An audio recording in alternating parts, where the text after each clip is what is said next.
Sempre que embarcamos em um avião, depositamos nossa confiança nas mãos dos pilotos. E sempre que os pilotos entram na cabine, eles depositam sua confiança nos computadores. Trata-se de uma relação complexa entre homem e máquina. E quando ela não funciona perfeitamente, um desastre pode ocorrer a qualquer momento. Cuidado, vamos virar! Não sabíamos se íamos viver ou morrer.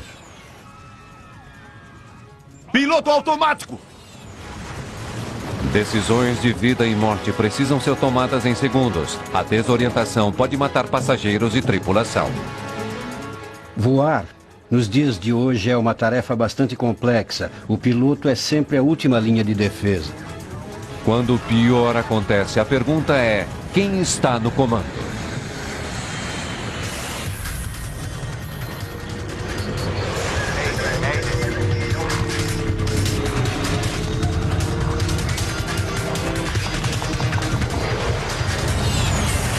Mayday, desastres aéreos. Essa é uma história real, baseada em gravações de dados da cabine, depoimentos de pessoas envolvidas e relatórios oficiais. Piloto automático. É pouco mais de 8h30 da manhã em Sanford, Flórida. Esses aspirantes a piloto caminham para a aula externa no aeroporto. O tópico de hoje, conhecer um Cirrus SR-20. Esse é um dos modelos mais novos. Vemos isso só de olhar para ele, devido às luzes nas pontas das asas, chamadas luzes de reconhecimento. Todos os anos, dezenas de alunos se matriculam na Delta Connection Academy, esperando ao final do curso tornarem-se pilotos de grandes empresas aéreas. A vida deles e um dia a vida dos passageiros que levarem dependem do profundo conhecimento que eles tiverem do avião que pilotarem. Aqui deste lado, é possível ver o governador da hélice. A maior parte de nossos alunos chega sem nunca ter pilotado ou com poucas horas de voo. Queremos que o aluno passe por todo o nosso programa e possa depois conseguir um emprego em uma companhia regional de transporte aéreo. Essas extremidades das asas têm uma geometria para reduzir o arrasto induzido.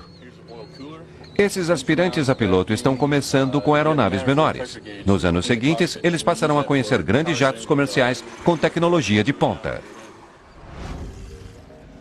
Ao pensarmos dos irmãos Wright, vemos que eles não contavam com nenhuma automação e tudo era feito utilizando força muscular, além de um pequeno motor interno a combustão.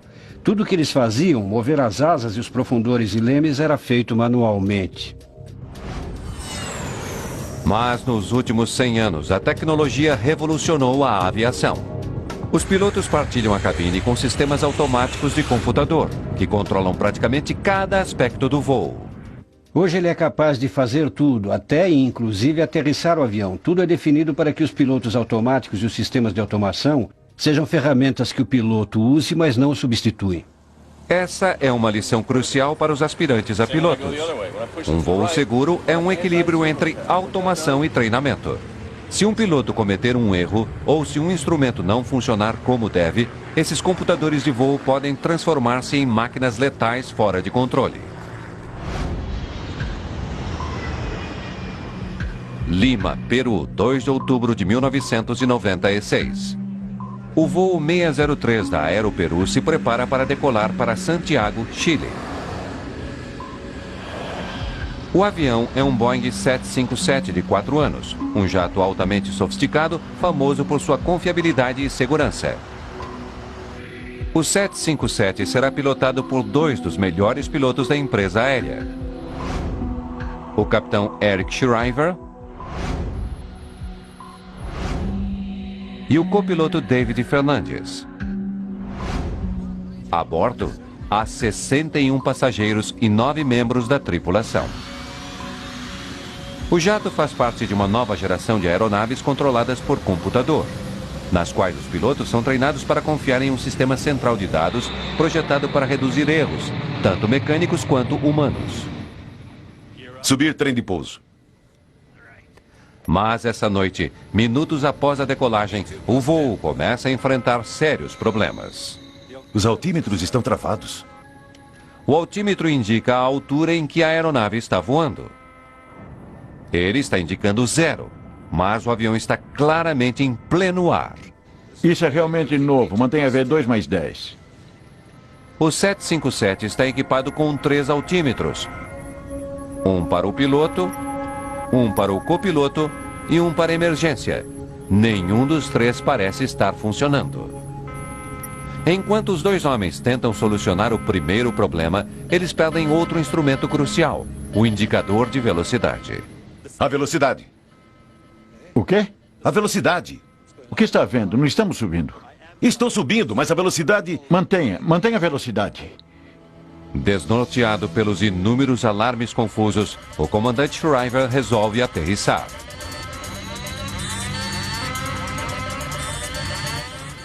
Torre de Lima, Aeroperu 603. Situação de emergência. Aeroperu 603 Lima. Estamos declarando uma emergência. Estamos sem instrumentos básicos, sem altímetro, sem indicador de velocidade. Estamos declarando emergência. Para tornar as coisas ainda piores, Shriver e Fernandes estão voando à noite, sobre a água sem pontos de referência visual. Sem poder confiar em seus instrumentos, os pilotos estão voando às cegas. Era possível controlar o avião, mas primeiro tínhamos que verificar o que havia de errado. É muito fácil, depois que a coisa acontece sentado aqui em uma poltrona em um belo dia ensolarado, dizer: isso é o que devia ter sido feito. Mas na noite escura e fria, com sirenes e alarmes disparando, é muito difícil analisar as informações conflitantes que você está recebendo. Sem poder contar com seus instrumentos, os pilotos precisam depender de informações do pessoal de terra. Pode nos dar a velocidade, por favor, se nos tiver no radar?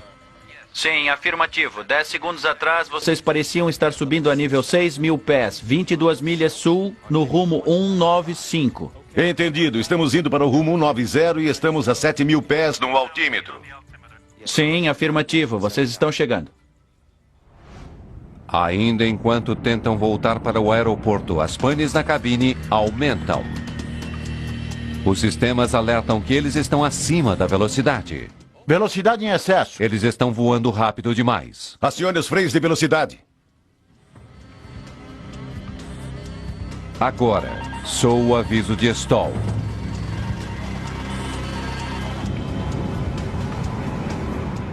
E então... Muito próximo do solo. O que está havendo? Muito próximo do solo. Temos o alarme de proximidade do solo. Proximidade do solo. O alarme de proximidade de solo os avisa que eles estão voando perigosamente baixo. Nível de voo de 2.000 sobre o mar. Nível de voo sobre o mar. Não, aí tem algum no checklist para o caso de você ter esses 7 ou 8 alarmes disparando e eles não conseguiam desligá-los. Altitude de 9.700. 9.700? Sim, afirmativo. Vocês têm alguma referência visual? 9.700, mas temos indicação de muito próximo do solo. Tem certeza de que você nos tem em seu radar a 50 milhas? A tripulação é bombardeada com avisos conflitantes. Não sabem qual deles acreditar. De repente, os pilotos percebem a terrível verdade. Vamos atingir a água! Para cima! Eles estão voando a poucos metros da água. Cuidado, nós vamos virar! Aeroperu 603 Lima. Aéreos, no Nat Geo.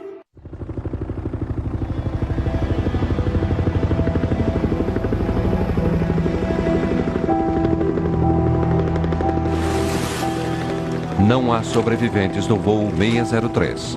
Tudo devido a algum problema que descontrolou os computadores de bordo. Nas buscas feitas no Oceano Pacífico, os investigadores conseguem encontrar os gravadores de dados. Para nós estava claro que eles estavam realmente enfrentando um problema com a velocidade e a altitude. No 757, dispositivos chamados tubos de Pitot medem a velocidade do vento e a altitude. Eles são pequenos sensores externos que captam as informações de pressão aerodinâmica e as transmitem para os sistemas computadorizados do avião. No fundo do oceano, descobre-se fita adesiva cobrindo os sensores do avião. Para saber como a fita chegou ali, os investigadores se voltam para a equipe de manutenção no aeroporto de Lima. Pouco antes do Aeroperu 603 levantar voo em Lima, funcionários da manutenção haviam limpado o avião. Um funcionário havia coberto as tomadas de pressão estática com fita adesiva para protegê-las.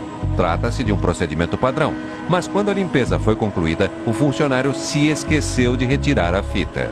Um pequeno descuido que levou a trágicas consequências. Correto, vocês estão chegando agora a 7.000. Os tubos bloqueados também explicam a razão dos controladores de voo terem dito à tripulação que estavam voando a 7.000 pés. A informação sobre a altura do avião não é calculada por radar em terra, mas pelos sistemas de bordo do avião. De 7.000 pés, o avião começou a descer lentamente, embora os sistemas de bordo não conseguissem detectar isso. E o controlador de voo não tinha como saber que a altitude indicada em seu sistema estava errada. Surpreendida pelas leituras confusas de seus instrumentos, a tripulação estava completamente perdida. Eles não tinham ideia de onde estavam, a que altura estavam voando ou a que velocidade. Vamos atingir a água! Para cima! Suba! Suba, Aeroperu 603, se necessário.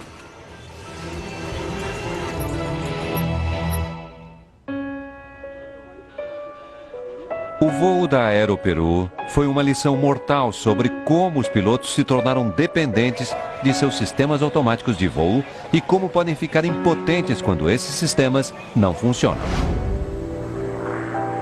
Aspirantes a piloto precisam compreender a complexa tecnologia no cerne de seus aviões. Quando alguma coisa dá errado, eles precisam saber quem está no controle, pois mesmo um piloto experiente pode depender demais de seus sistemas. E ao fazer isso, um desastre pode ocorrer a qualquer momento.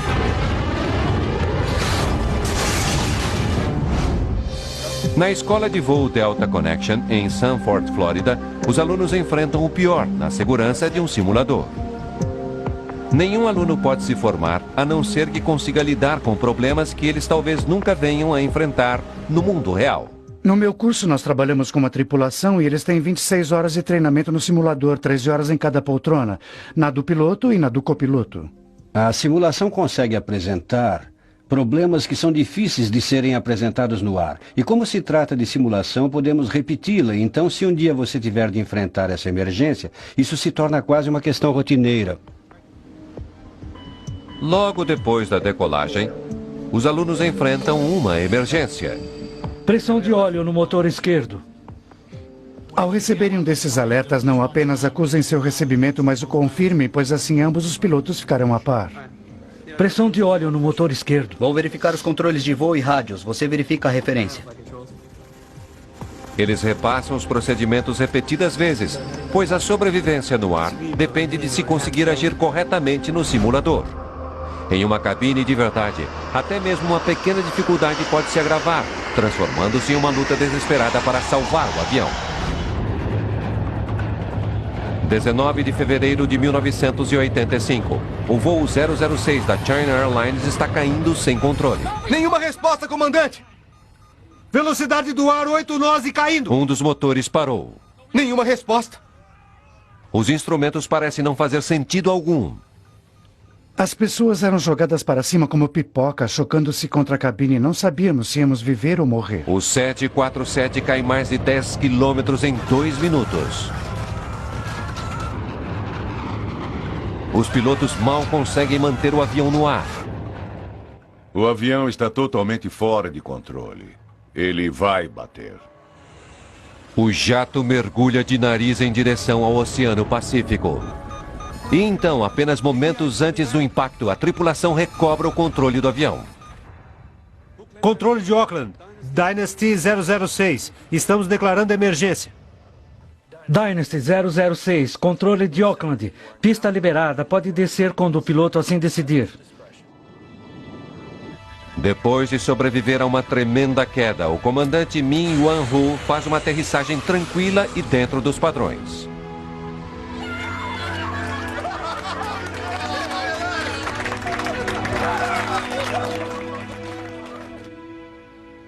Acho que ele foi um herói. Ele salvou nossas vidas. Achamos que ele foi um herói e deu tudo certo. 24 passageiros sofrem ferimentos leves e um membro da tripulação é hospitalizado e logo liberado. Mas o 747 parece ter atravessado uma zona de guerra. Partes de todo o revestimento do estabilizador horizontal foram arrancadas como se um tornado as tivesse atingido ou um guindaste as tivesse despedaçado. Os investigadores logo percebem que os danos ao avião não foram a causa do problema, mas na verdade ocorreram durante o violento mergulho da aeronave. Eles investigam os registros de manutenção e os registros de voo, tentando determinar a causa do incidente quase fatal. Dentro do avião, os investigadores encontram uma válvula gasta. Isso induzia diretamente a falha do quarto motor do avião, mas não deveria ter levado o avião a despencar dos céus. Motor 4 parado. A perda de empuxo em um avião com 4 motores é um incidente de menor gravidade. Trata-se de um incidente com o qual é preciso lidar, mas o avião voará com 3 motores sem problemas. Não acredito que eu tenha sido... O comandante diz aos investigadores que, enquanto a tripulação estava lidando com o motor que apresentava problema, ele deixou o piloto automático assumir o controle do avião. Mas nesse 747, o piloto automático não controla o leme. O piloto automático é acionado para estabilizar o avião. Se alguma coisa dá errado, o sistema tenta responder. Com mais potência na asa esquerda, o jato da China Airlines começou a virar para a direita. O piloto automático respondeu usando os ailerons do avião, tentando manter o 747 em linha reta. Mas os ailerons não conseguiram resolver o problema. O avião continuava virando. Para evitar que ele virasse para a direita, deveria ter acionado o leme. É possível que tenha esquecido que o piloto automático não usa o leme. Pode ter suposto também que o piloto automático estivesse apenas pilotando o avião como um ser humano, o que não era verdade. Concentrado no mau funcionamento de seu motor, o comandante Ho deixou o piloto automático no controle. Mas sem a ajuda do leme, os ailerons não estavam conseguindo manter o avião nivelado. A virada suave tornou-se mais acentuada. O avião começou a perder velocidade e, no final, foi aquele pequeno erro de pilotagem. Foi o fato de o piloto não ter acionado o pedal do leme esquerdo que levou a tudo aquilo. Virando para a direita. Velocidade indicada 230. Enfrentando problemas cada vez maiores, o comandante finalmente assume o controle do avião. Estávamos virando para a direita. Estou desligando o piloto automático.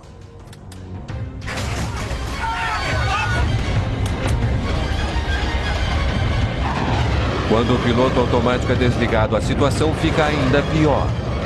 Sem os ailerons para controlar a inclinação do jato, o avião vira. Ele mergulha nas nuvens espessas e o comandante não consegue se situar em relação ao que está havendo com a aeronave. A tripulação não tem um ponto de referência visual. Eles não fazem ideia se estão subindo. Eles dependem totalmente de seus indicadores de altitude, mas não acham que eles estejam funcionando corretamente. Perdi o indicador de altitude. Horizontes não estão funcionando. Status controlado. Mas os instrumentos estavam funcionando perfeitamente e diziam à tripulação algo inacreditável. Eles estavam caindo em direção ao Oceano Pacífico. Eles não conseguiam acreditar no que estavam vendo e acharam que tivessem perdido seus instrumentos de altitude, mas eles não tinham perdido. Na verdade, o avião estava entrando em uma manobra acrobática. Era possível ver os comissários e todos aqueles que estavam sem os cintos de segurança voando pela cabine.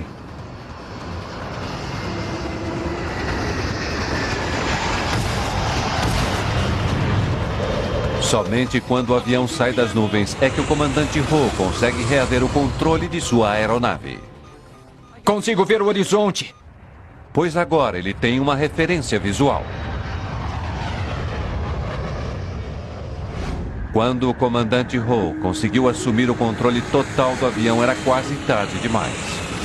O mergulho quase fatal enfatiza a necessidade dos pilotos evitarem confiar demais em seus computadores.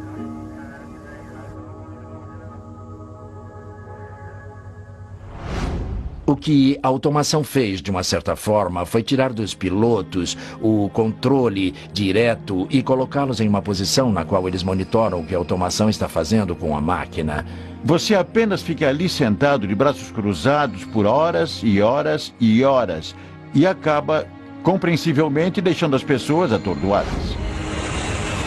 Mas quaisquer que tenham sido os erros cometidos pela tripulação, ela foi bem sucedida em sua principal e maior tarefa. O grande feito deles foi salvar o avião. E, em princípio, isso é tudo o que você precisa fazer. Você precisa salvar o avião e os passageiros. E foi isso que eles fizeram. Aspirantes a piloto praticam situações de emergência repetidas vezes, para se certificarem de que, em caso de desastre, eles saibam agir corretamente. A automação é um auxílio enorme em voos de grande distância, mas se uma tripulação não compreender completamente como seu avião funciona, ela pode rapidamente se ver em situação da qual não conseguirá escapar. Piloto automático ligado. Piloto automático ligado. 10 anos depois do acidente da China Airlines, outra tripulação é desnorteada por um piloto automático ainda mais complicado e não consegue assumir o controle até que seja tarde demais.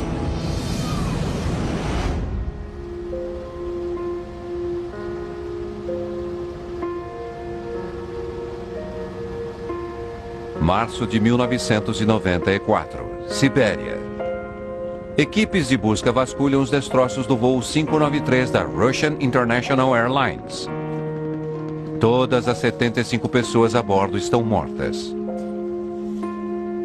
O avião era um dos mais novos da frota, um Airbus A310 de construção europeia. Ao escutar a gravação da cabine, os investigadores ficam chocados com o que ouvem. Estou virando para a esquerda, para a esquerda! Vozes de crianças na cabine. Eles ficam assombrados ao perceberem que essas crianças haviam operado os controles de voo. As crianças eram o filho e a filha do piloto em comando, o comandante Yaroslav Kudrinsky. Os investigadores começam a juntar as partes de uma história quase inacreditável. Na noite de 22 de março de 1994, o voo 593 começa sua viagem de 10 horas para Hong Kong. Depois de várias horas, a aeronave está em voo de cruzeiro com o piloto automático. A bordo estão duas crianças fazendo seu primeiro voo internacional, Yana e Eldar Kudrinsky. Um amigo da família e colega piloto traz as crianças para verem o pai.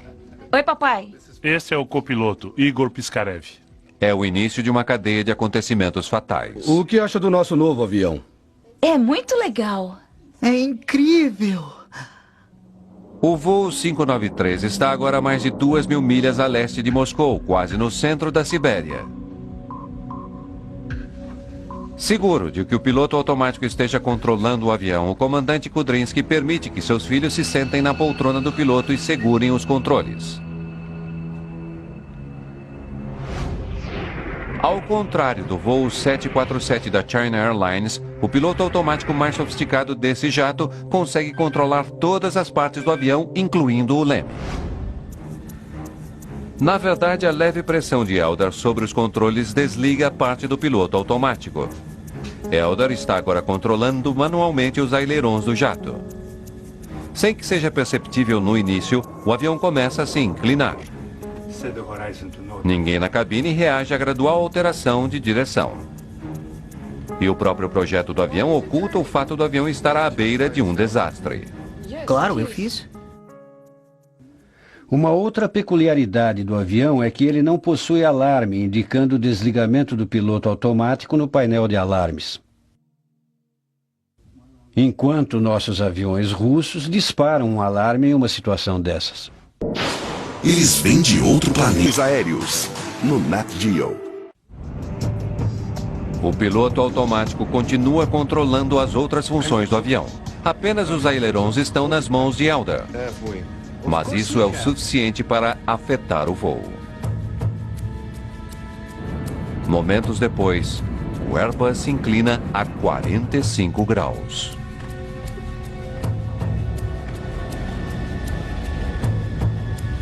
A força da virada faz com que todos fiquem presos às suas poltronas.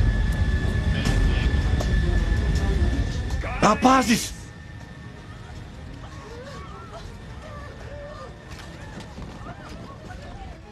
O aumento da força da gravidade dificulta o acesso aos controles. Certo.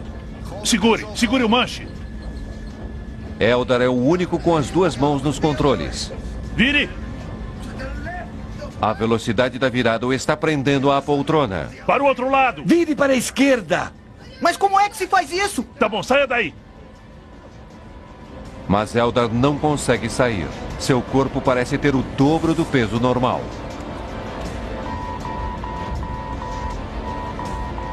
De repente soa um alarme.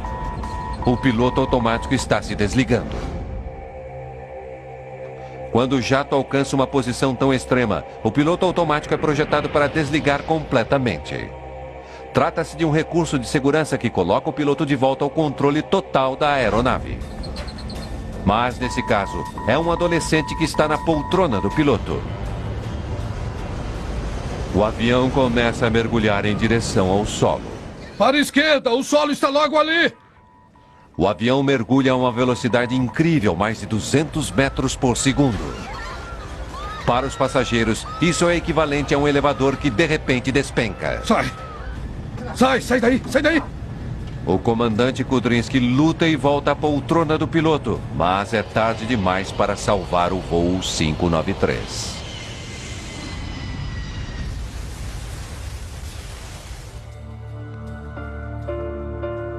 Assim como com o acidente da China Airlines, quase 10 anos antes, a tripulação russa foi confundida pelas indicações de seu equipamento. Mas nesse caso, eles não conseguiram recuperar o controle do avião até que fosse tarde demais. O acidente não começou com um problema mecânico, mas com uma simples decisão tomada por um piloto bastante experiente. Eu nunca ouvi nada assim antes ou depois disso. Não foi nada profissional da parte do comandante. O copiloto também é, em parte, responsável por não levantar maiores objeções imediatamente. Permitir que alguém não qualificado se sente na poltrona de comando de um avião de passageiros comercial é impensável. O erro da tripulação agregou-se ao fato de que eles não conheciam totalmente seus sistemas computadorizados. Esses sistemas estão malucos. 10 anos depois, um outro piloto experiente é confundido por seus instrumentos. E dessa vez a situação é complicada por uma sensação comum, que os pilotos são treinados para ignorar. 3 de janeiro de 2004. Um voo fretado da Flash Airlines está se preparando para decolar do popular resort turístico Sharm el-Sheikh, no Egito. 148 pessoas estão a bordo. Bom dia, senhoras e senhores. Em nome do comandante Keder e sua tripulação, damos as boas-vindas a bordo do Boeing 737-300 da Flash Airlines. O comandante é Keder Abdullah, de 53 anos, ex-oficial da Força Aérea Egípcia com mais de 7.000 horas de voo.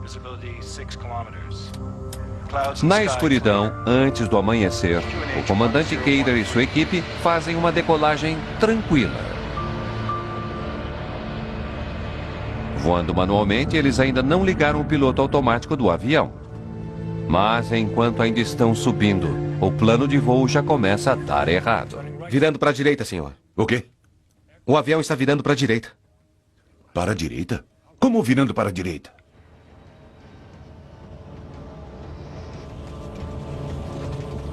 Inclinando. Piloto automático. Piloto automático no comando. Piloto automático! Piloto automático! Sem piloto automático, comandante.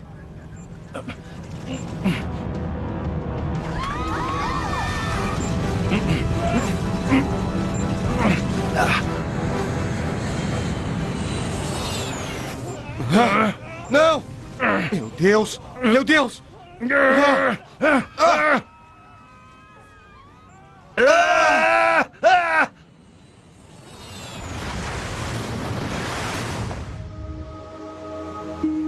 De manhã, os investigadores descobrem que não há sobreviventes do terrível acidente. O avião tinha acabado de decolar e parecia muito estranho que o acidente tivesse ocorrido tão rapidamente logo após a decolagem. Investigadores franceses e americanos juntam-se às autoridades egípcias nas buscas. Eles levam 2 semanas apenas para encontrar e recuperar da cabine os gravadores de voz e de dados do voo. Os investigadores exploram dezenas de possibilidades, incluindo a ideia de que o acidente teria sido causado por desorientação espacial. Desorientação espacial é um problema fisiológico com origem na orelha interna. Sobre um oceano escuro, sem um horizonte visual definido e nenhuma luz em terra, o piloto pode não ser capaz de perceber visualmente se está voando para cima, para baixo, para a esquerda ou direita. E se o fluido em sua orelha interna estiver se movimentando, ou se ele inclinar a cabeça, poderá induzir a uma sensação fisiológica, que pode levar o piloto a acreditar que o avião está voando reto e nivelado, quando na verdade está virando. Entendido. Quando pronto, Inshallah. Virar da esquerda para estabilizar no rumo 306, Charme VR. Enquanto o avião virava sobre o Mar Vermelho, ele começou lentamente a sair de curso.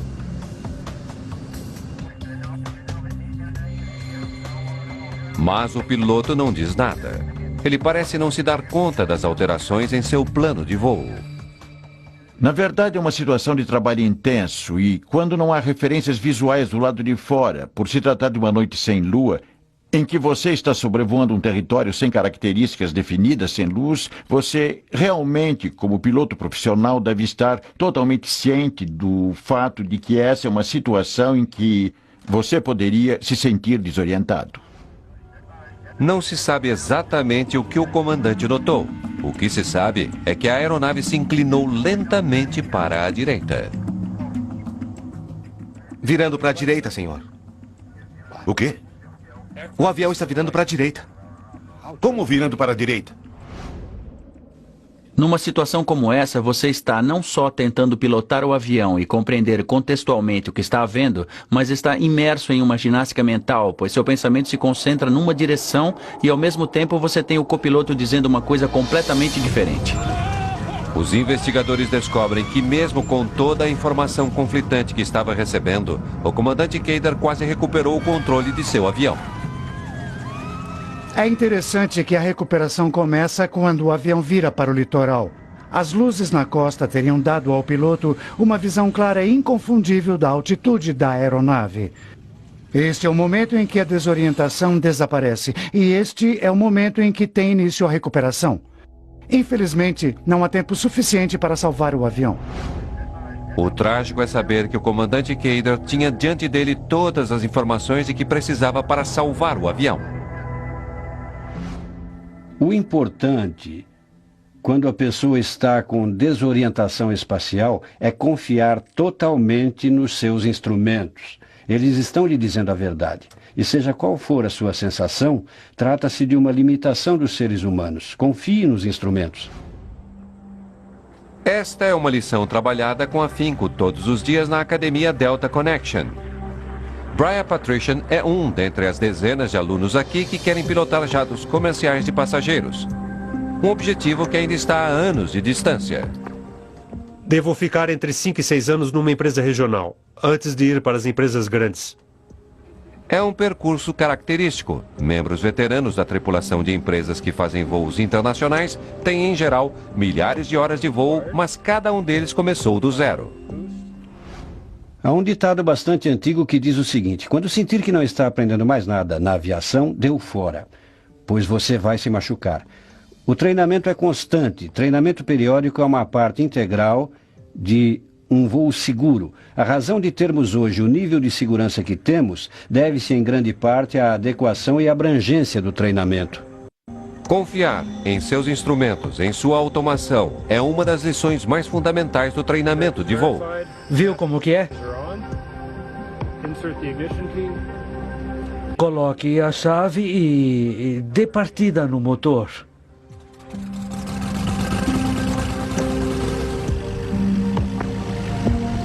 Cada voo seguro, desde voos em aviões pequenos até jatos enormes, depende do trabalho conjunto de piloto e avião. Mas ainda que a tecnologia de um jato esteja com problemas, aviões modernos são tão bem construídos que os pilotos ainda conseguem aterrissá-los com segurança. 24 de agosto de 2001. O voo 236 da Air Transat está levando 306 passageiros e tripulação. Com destino a Portugal, o Airbus enfrenta sérios problemas ao sobrevoar o Oceano Atlântico. Era possível ouvir um alfinete cair no chão. O exterior, não havia qualquer som naquele avião, na cabine, nada. A razão de tanto silêncio era porque ele estava sem combustível. Um jato de última geração se transformara num pesado planador. Lista de funções que perdemos. Não temos mais o estabilizador, estamos sem 2 sistemas hidráulicos, amarelo e azul, sem ADR 2 e 3. A tripulação não pode contar com a tecnologia que normalmente mantém os aviões voando. O jato está a 10 km de altitude sem os instrumentos mais essenciais. O comandante Robert Pichet e o copiloto Dirk de Jager precisam encontrar um meio de aterrissá-lo com segurança. Durante as primeiras 4 horas de sua viagem do Canadá até Portugal, o voo é normal. Estamos chegando ao nosso próximo ponto de referência. A cada 30 minutos, sobrevoando o Atlântico, a tripulação havia verificado sua posição e consumo de combustível em relação ao seu plano de voo. 11,2 toneladas à esquerda. Apesar dos sistemas computadorizados, alguns procedimentos, como a verificação de combustível a bordo, são feitos pelo piloto. Combustível ok. Nível normal para a distância percorrida. Tudo bem.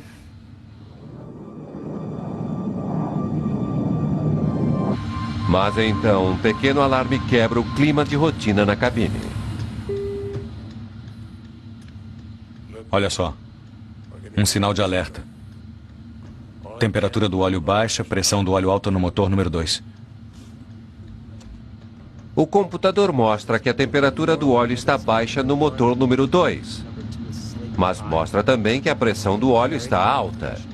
Uma indicação de temperatura baixa de óleo normalmente indica uma leitura errada, um sensor com problema. Em geral, as temperaturas não diminuem, elas aumentam. Uma temperatura baixa de óleo não inspiraria preocupação. A pressão de óleo alta é uma indicação bastante estranha. É algo bastante raro. Na verdade, eu nunca ouvi sobre isso. As leituras de óleo são tão incomuns que os pilotos acreditam que elas possam indicar um erro do computador. Mas o comandante e o copiloto continuam monitorando os níveis de óleo. 30 minutos depois do primeiro alarme, soa um outro alarme no Airbus. Alarme de desbalanceamento de combustível. Nunca vi isso antes. Siga o procedimento do checklist. Vou contatar o controle de tráfego aéreo. No Airbus 330, a maior parte do combustível fica em tanques grandes nas asas. O computador detectou que o nível de combustível no tanque da direita estava significativamente mais baixo do que o nível do da esquerda. O manual de voo recomenda a transferência de combustível através de uma válvula especial de alimentação cruzada. O combustível irá então passar de um tanque para o outro.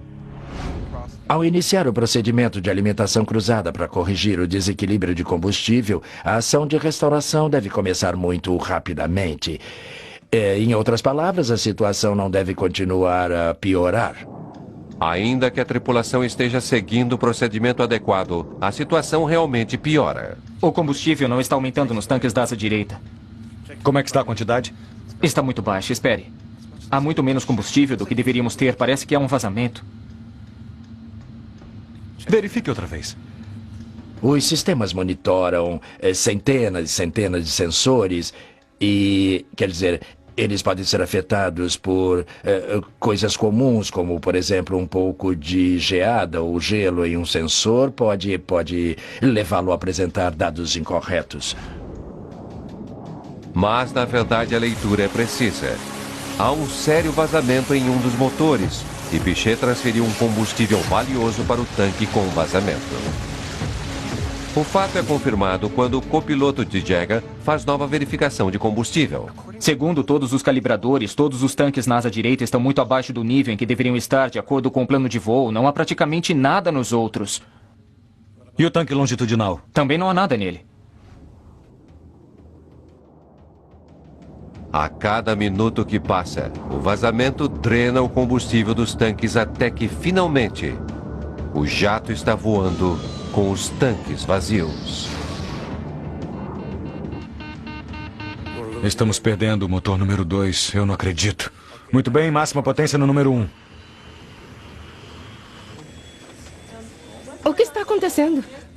Transfira combustível do tanque central e do tanque longitudinal. Transferindo. Quantidade de combustível chegando a 0. Não é possível. Nós não vamos ficar completamente sem combustível nesse avião. Mas, na verdade, o Air Transat ficou sem combustível a cerca de 12 mil metros acima do Oceano Atlântico. Sem combustível, não há como controlar o avião. Mas o jato ainda tem um último trunfo, uma última fonte de potência. A tripulação ativa um sistema de apoio raramente usado. Chama-se radioturbina acionada a ar. Ela será usada abaixo da fuselagem, próximo da raiz da asa. Trata-se de uma pequena hélice sob a fuselagem que é acionada pelo vento. Essa pequena hélice irá fornecer energia limitada para que alguns sistemas elétricos e hidráulicos da aeronave funcionem. Em outras palavras, embora seja um planador, pelo menos é um planador controlável. Ao decolar, esse jato da Air Transat era uma maravilha de primeira linha. Agora está despencando dos céus. E a tripulação precisa esperar que esse último recurso tecnológico os ajude a aterrissar em segurança. Aéreos, no Nat Geo. Um avião de passageiros ficou sem combustível. O jato da Air Transat é agora um enorme planador com mais de 300 pessoas a bordo. A tripulação desviou o avião de sua rota original a Portugal. Ele agora segue em direção a uma base aérea militar na minúscula ilha de Terceira, nos Açores. Vi os comissários de bordo com coletes salva-vidas nas mãos correndo pelos corredores. Sem dúvida, aquilo infundia medo. O que estava acontecendo foi a primeira coisa que me passou pela cabeça. Se o comandante Robert Piché não conseguir chegar até o aeroporto, sua única opção é o oceano. Mas Piché não quer arriscar.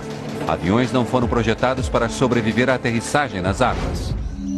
Em 1996, um Boeing 767 ficou sem combustível ao largo da costa leste da África. Seus últimos momentos foram captados por um vídeo amador.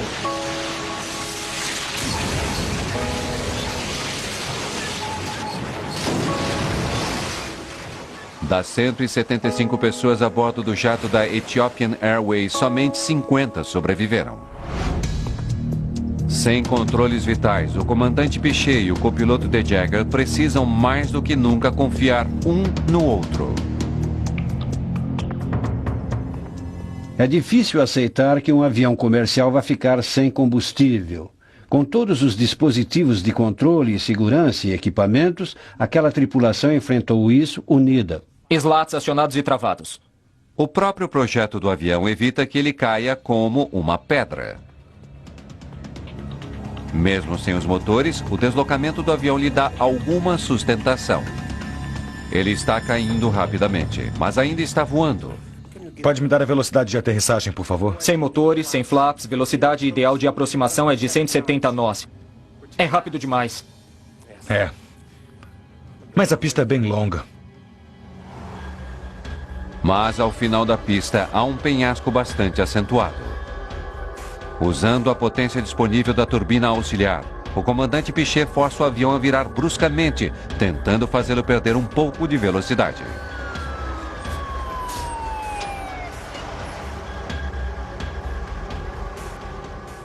O avião estava em um ângulo de quase 45 graus. Eu pensei que ele fosse virar completamente e mergulhar de bico. Pessoal, todos inclinados! Segurem firme! Aguente!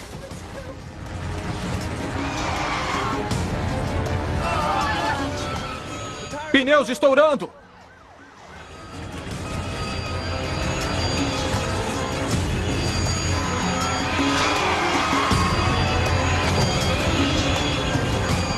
Meu Deus!